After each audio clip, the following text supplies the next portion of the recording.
Hello, good morning friends. Welcome back to your favorite channel Code One Digest. Today in this video we will learn how can we set up Postgres in our Docker container. How can we do a containerization of our Postgres database.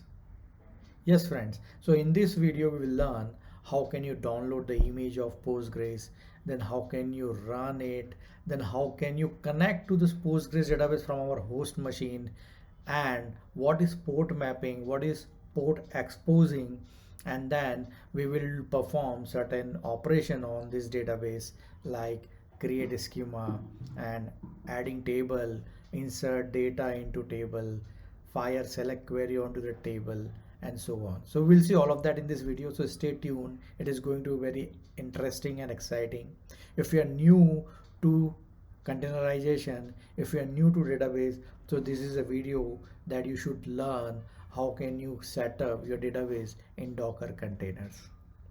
Right friends? So stay with me till end of this video. It is going to be very interesting and very exciting. Okay friends, I'll show you what we are trying to achieve in this video through this architecture diagram. If you see the green area is my host machine where I'm running this demo. On this host machine, I'll be running my application, that is my microservice application or my database access tool, that is my Dbeaver or pgadmin, right? And the blue box that you see here is my Docker container, which is running on my host machine. Now inside this Docker container, I'll be running that Postgres database image that I'm downloading it from DockerHub repository, right? So that image is coming from DockerHub repository, and then I'm deploying and running it in the blue Docker container. Now things to remember and things to notice here is the port mapping. It is very important. Whenever we want to access the application which is running on certain port inside a container, so we have to do a port mapping. We always have to do a port mapping. So port mapping is required to map a container port to a host port so that that application running in a container is accessible outside the container in a host machine. So from host machine, we want to access the database in our application as well as in our database tool. So we have to do this port mapping. So we'll be doing a port mapping. We'll be mapping our container port 5432 to 5435, right? You can select any port for your mapping. Even you can do 5432 to 5432 mapping, that is 5432 port of container to 5432 port of host machine. But in this demo, we are mapping it to 5435 in host machine because I'm running some other application already in my host machine on 5432 port. Hence that port is busy. I don't want to have that port conflict. Hence I'm mapping 5432 of my container port to 5435 of my host port. So this is very important step, and while running our image, while starting our image, I'll show you how can we do this port mapping. So this is very critical step, right with me? Friends, before we proceed in this video, I want you to subscribe my channel to grow Code One Digest family. Friends, I'm creating a lot of quality contents for you, but I'm not getting subscribers. I want you to like, share and subscribe my channel so that I can grow Code One Digest family. Thank you. Okay friends, so these are some tools that we are going to use in this demo today. I am going to use DockerHub repository, so you must have a one DockerHub repository login because from there we will be downloading a Postgres image, right? So you must have one DockerHub repository account. If you have not, you can create. It is easy to create and it is free to use. Then you must have a Docker client running in your local, be it Windows or a Mac machine. This is how it looks like. So let me show you. So this is the Docker client, Docker runtime environment running, and it shows what all images and what all containers I have and so on. Then third is you must have Dbeaver database tool or pgadmin database tool. To connect to database, we will require one database tool like Dbeaver.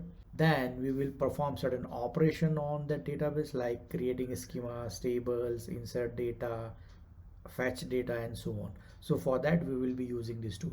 In previous video I have shown from where you can download this tool. It's free to use, and then you can connect to database and perform operations. So there are certain prerequisites for this demo. You must have a Docker installed in your machine and ready to use, and the same way you must have a Dbeaver or pgadmin database tool installed and ready to use, so that we can connect to database and start working with the database. First question comes to our mind: why Docker?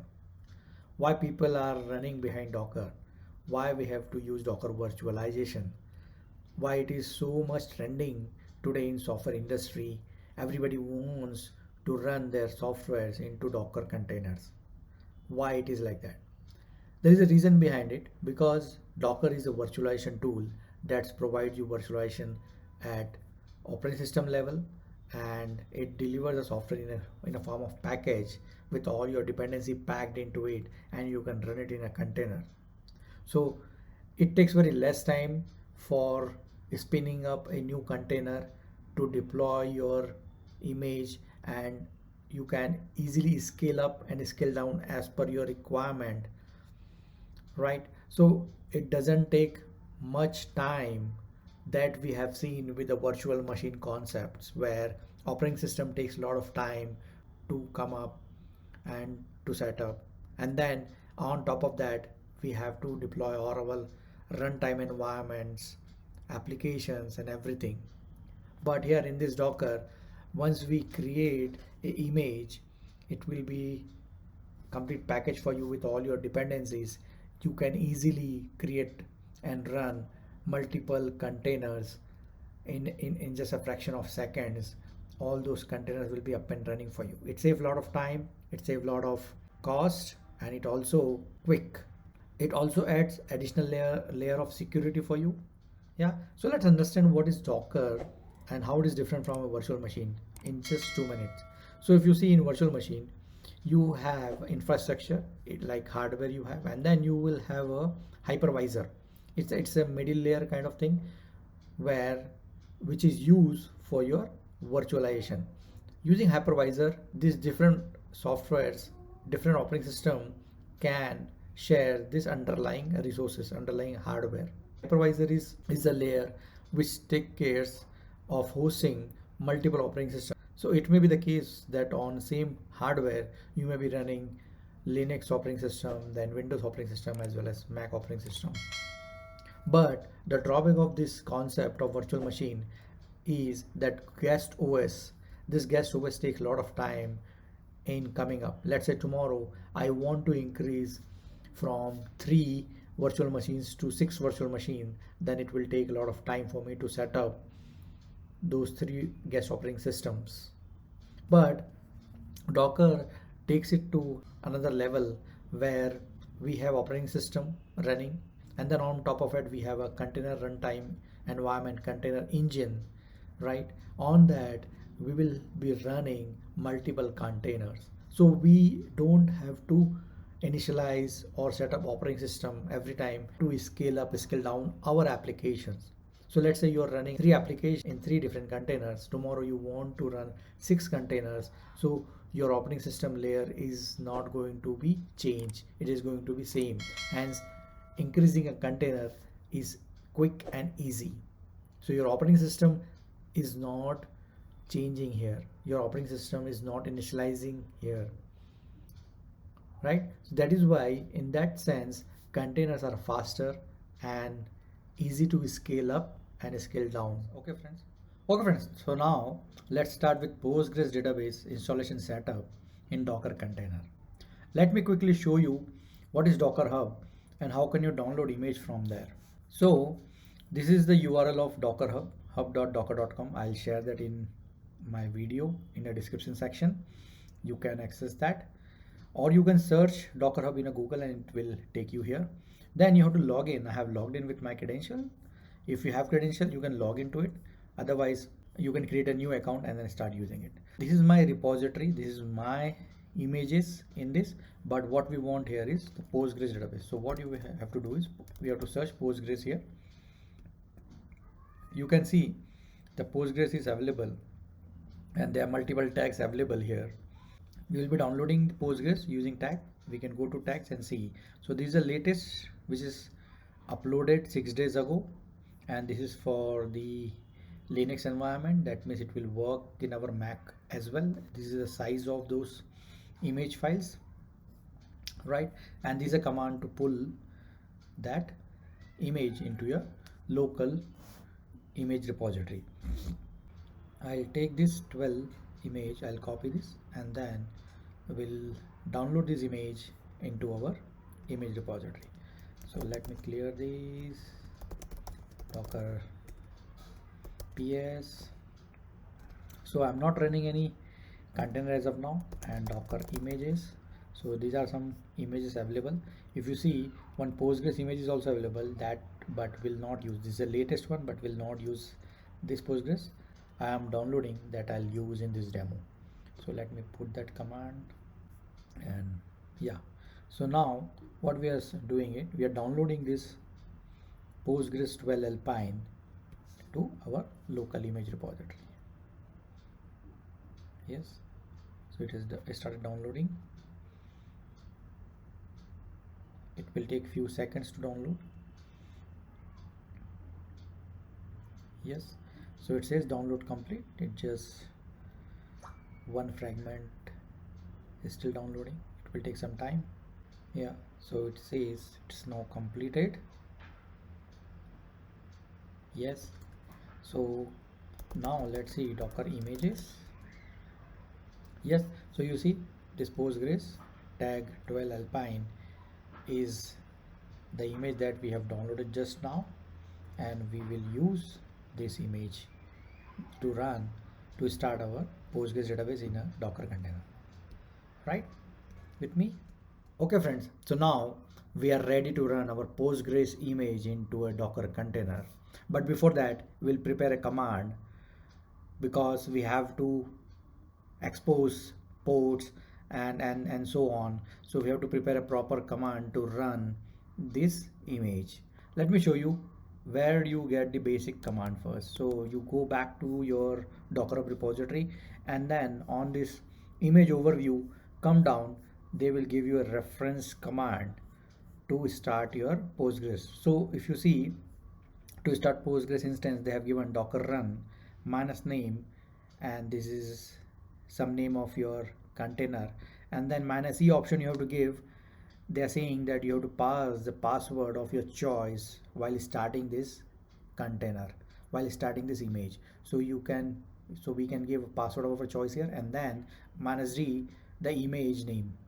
Copy this command, and then we can customize it for our requirement. Let me show you that. Yeah, so if you see, I have already prepared it. The syntax of docker run command is docker run -p.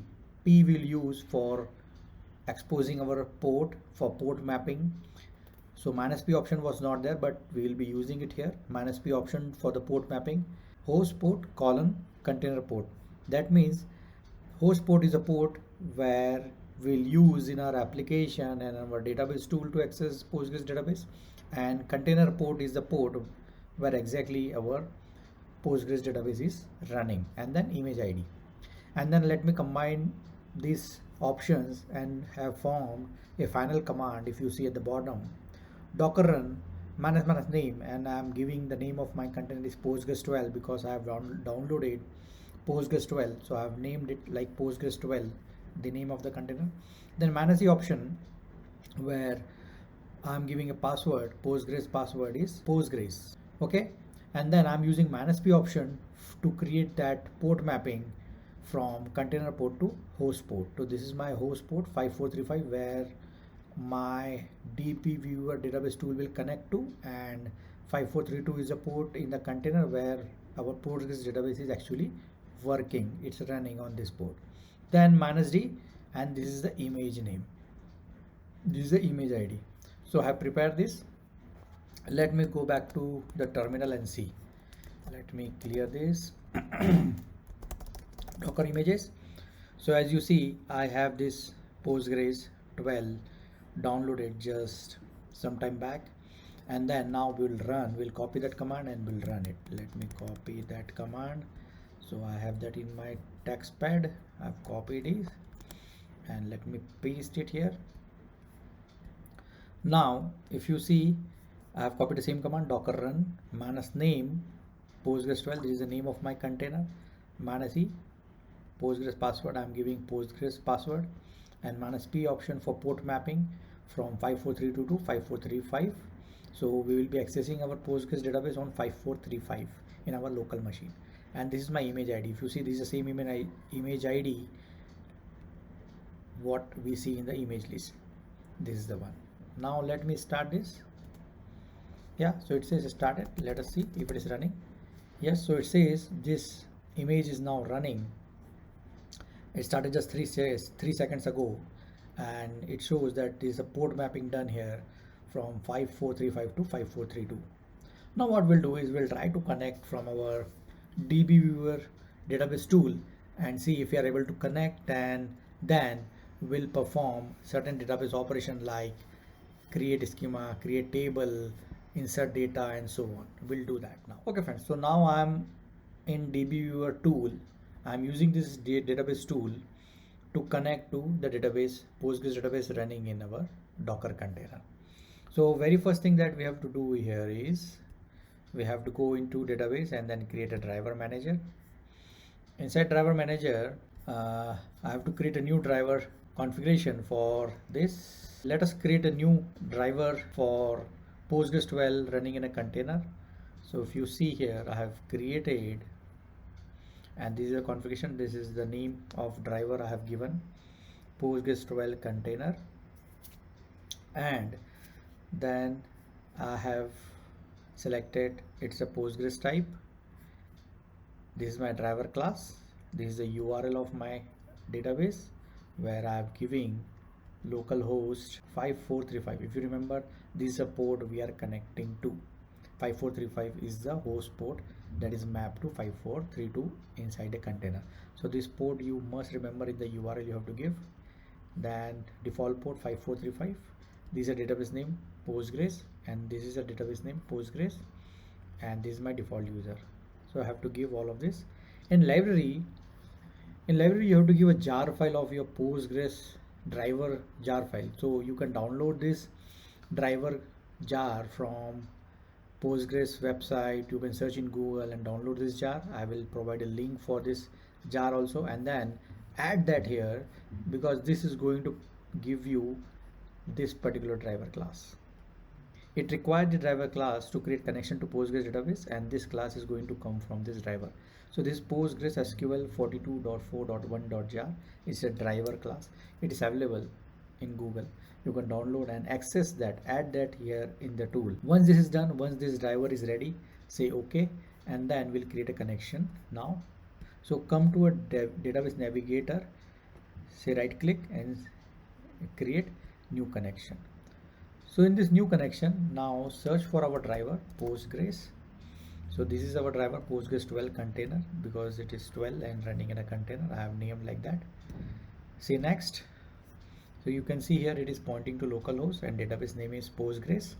Port by default selected 5435 as we have given in our driver configuration. And here it is asking for username and password. So password, if you remember, while running our database, we have given a password Postgres. So I have given this password here.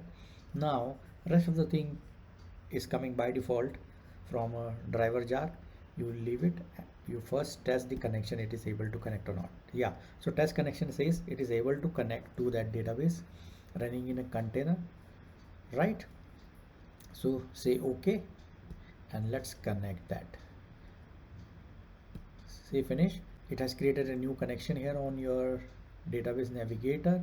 Just open that, open database. You can see this Postgres database is visible here. Now open schema. So it has one public schema available here. Now what we'll do is we'll create our custom schema and some of the table and see if we are able to play with some data or not. Okay friends, so now we are ready to play with our database. We'll create schema and we'll create table, and then we'll insert some of the data into a table, and then we'll see. So our database is running in Docker container, and now I have written a few commands here to create schema, to create table. So we will see all of that. So right now in this Postgres database, it has just public schema which is provided by default, right? So before that, we'll make sure that we have connected to the right database. you can fire this command, select version, to know which version you are connecting to.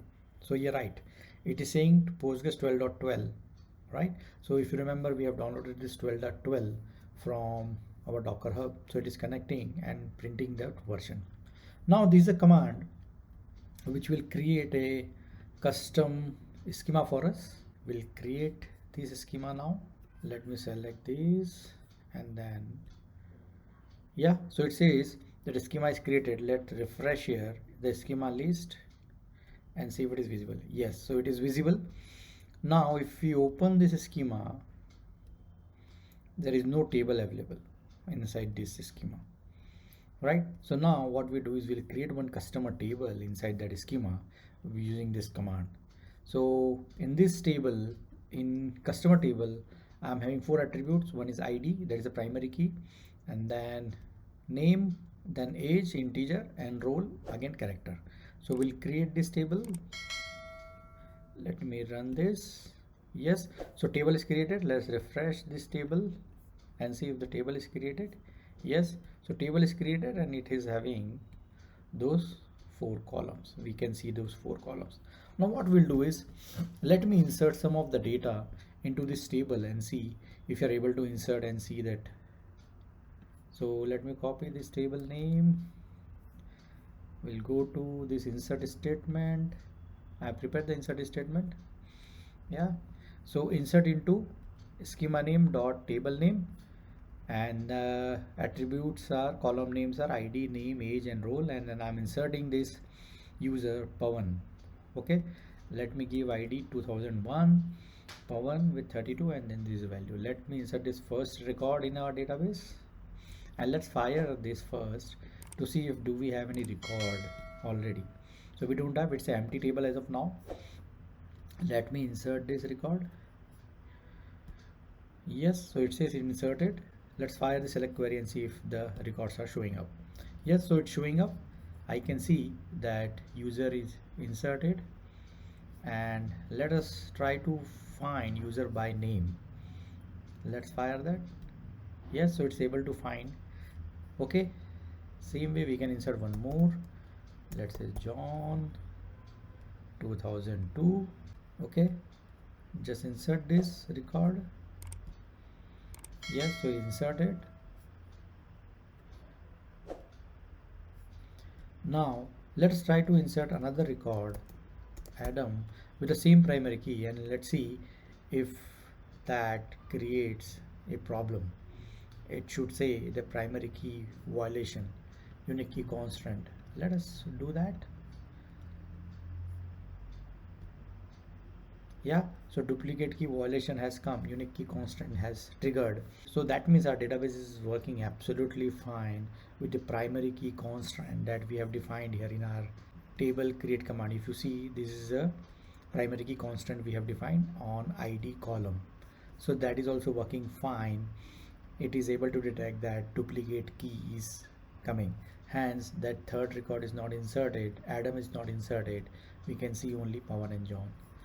So we are able to download Postgres DB image from DockerHub repository. We are able to run it, and then we are able to create a schema, tables, and insert the data, access data in the database. Okay friends, now let me summarize what we learned in this video today. So we have downloaded the Postgres 12 image from DockerHub repository using docker pull command. We have seen that. Then we prepared a docker run command with -p option to create port mapping between the host port and the container port. That we understood why we have to do it, because we are running the Postgres database on 5432 port, and we have mapped it with the 5435 port in our host machine. So we saw that. Then running the Postgres image in Docker container, we executed that command and we started our Docker container with Postgres DB. Then we connected our Dbeaver database tool to the Postgres running in Docker container. We saw that connection was successful and we were able to connect. Then we created a schema and table in the Postgres DB using that Dbeaver tool, and we also inserted few records into database table, and then we fire select query to see if that record is accessible from the database, right with me? So okay friend, so if you like this video, so give it a thumbs up and do share it with all your friends and colleagues, because this is very important information for a beginner and a student. And if you are new to the channel, so please do subscribe to my channel to grow Code One Digest family. Friends, I am creating lot of quality contents on programming concepts, coding concepts, and cloud and container technologies, Spring Boot framework, Java framework, Java multi-threading concepts, design patterns, architecture principle. I'm creating a lot of videos on all these contents, but I'm not getting subscribers. I need your help in growing the Code One Digest family. So if you're new to the channel, so please do subscribe to this channel and share it with all your friends and colleagues and help me growing the Code One Digest family. Thank you.